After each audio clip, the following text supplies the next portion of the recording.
Assalamualaikum warahmatullahi wabarakatuh.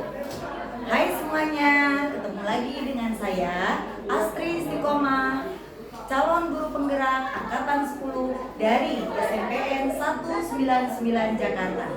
Kali ini saya tidak sendiri. Saya ditemani oleh partner mengajar saya, yaitu Ibu Bernaliza. Beliau adalah salah satu guru di SMPN 199 dan mengajar mata pelajaran ilmu pengetahuan alam. Halo Bu Lisa, apa kabarnya nih Bu?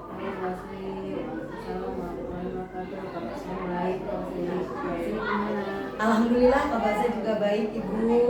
Oh iya Bu, insya Allah kali ini kita akan melakukan percakapan atau bincang-bincang terkait pra-observasi yang akan kita lakukan nanti ya. Insya Allah observasinya akan kita diskusikan pada hari ini. Sebelumnya nanti saya akan amati jalannya proses pembelajaran yang Ibu lakukan di dalam kelas. Dan sebelum melakukan supervisi juga ada beberapa pertanyaan yang ingin saya tanyakan.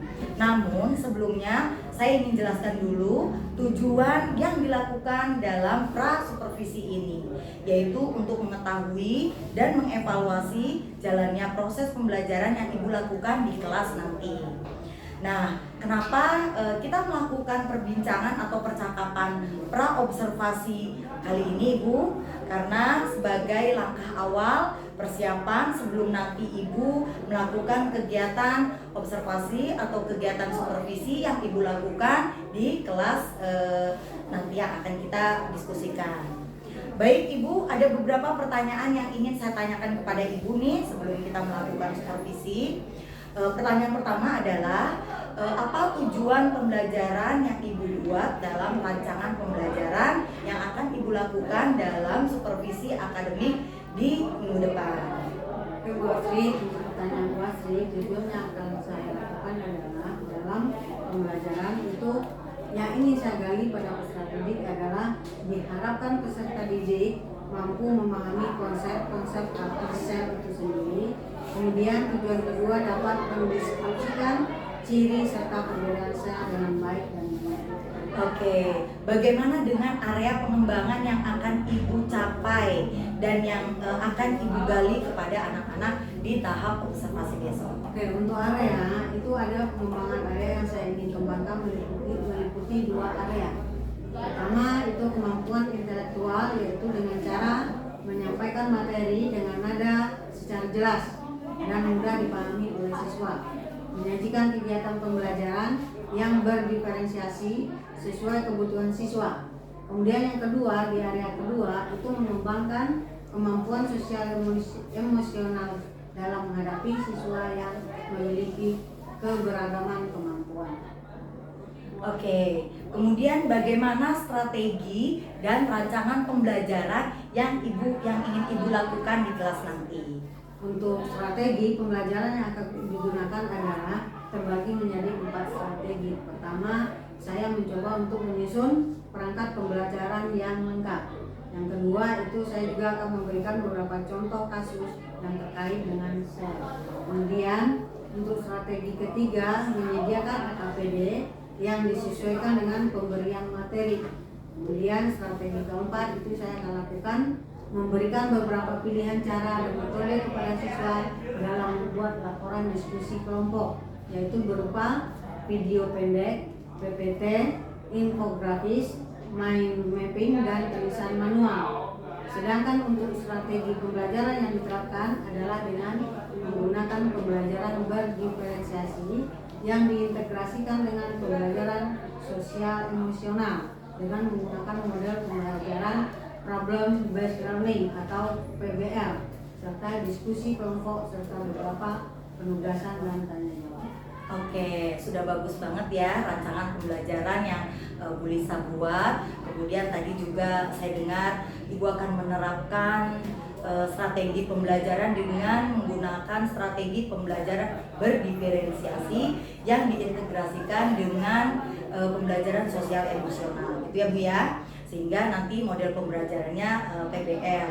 Dan nanti juga Ibu saya dengar tadi akan melakukan diskusi kelompok, kemudian beberapa tanya jawab kepada siswa. Terus saya juga tadi dengar nanti Ibu akan menugaskan anak-anak dengan membuat laporannya dengan bervariasi, mau bikin pakai PPT atau bikin video pendek, infografis, main mapping dan sebagainya. Bagus, sudah bagus Ibu. Nanti saya akan melihat bagaimana trik yang Ibu lakukan saat di kelas nanti. Baik Ibu, kemudian pertanyaan selanjutnya, kira-kira nanti Ibu akan menggunakan media pembelajarannya pakai apa nih Bu? Medianya? Untuk media itu saya akan menggunakan beragam contoh studi kasus terkait sel. Kemudian LKPD atau lembar kerja, dan anak-anak nanti membuat laporan hasil diskusi dengan beberapa pilihan cara berupa tulisan manual, PPT, kemudian video pendek, mind mapping dan lain-lain. Sedangkan untuk media yang saya gunakan yaitu dengan PowerPoint, laptop, Infocus, dan speaker untuk menonton tayangan YouTube. Wah, seru sekali ya, media pembelajarannya lengkap menurut saya. Sudah pakai PPT, kemudian nanti Ibu juga menayangkan video yang diambil dari YouTube, seperti itu ya Bu ya.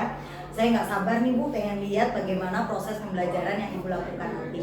Nah, kira-kira kapan nih Bu saya bisa melakukan kegiatan pembelajaran supervisi, atau saya bisa melihat pembelajaran Ibu di kelas? Kapan Ibu ada waktunya? Kebetulan di minggu depan saya ada jadwal di hari Selasa. Itu di kelas 8 pada jam pertama dan kedua, yaitu jam 7.00 sampai dengan 8.20. Oke, baik, berarti Selasa depan ya Bu ya. Minggu depan di hari Selasa, insya Allah di jam pertama sampai jam kedua, jam 7 sampai jam 8.20 ya. Baik Ibu, nanti saya akan datang ke kelas Ibu, saya akan melakukan supervisi kelas, dan saya akan melihat serta mencatat hal-hal apa saja yang terjadi di dalam kelas Ibu. Dan nantinya setelah itu saya melakukan kegiatan observasi atau pembelajaran di dalam kelas. Dan setelah mengadakan supervisi itu, nanti kita akan lakukan percakapan yang terakhir Bu. Seperti ini percakapannya, namun nama percakapannya adalah percakapan pasca observasi, di mana nantinya saat pasca observasi itu kita akan didampingi oleh pengajar praktis saya, seperti itu Bu. Baik, sebelum kita akhiri perbincangan kita ini, kira-kira apakah ada yang ingin Ibu sampaikan, atau menurut Ibu apa yang Ibu dapatkan dari perbincangan kita siang ini? Yang saya dapatkan dari perbincangan pada siang ini itu, saya mungkin mendapatkan gambaran media apa yang saya gunakan nanti, ya sudah saya persiapkan dari sekarang. Oke, keren banget ya. Berarti nanti Ibu akan menyiapkan, dan mungkin nanti saya juga akan membantu apa yang Ibu butuhkan terkait rancangan pembelajarannya. Baik Bu Lisa, apa ada yang ingin ditanyakan? Untuk saat ini cukup sekian, saya sudah paham.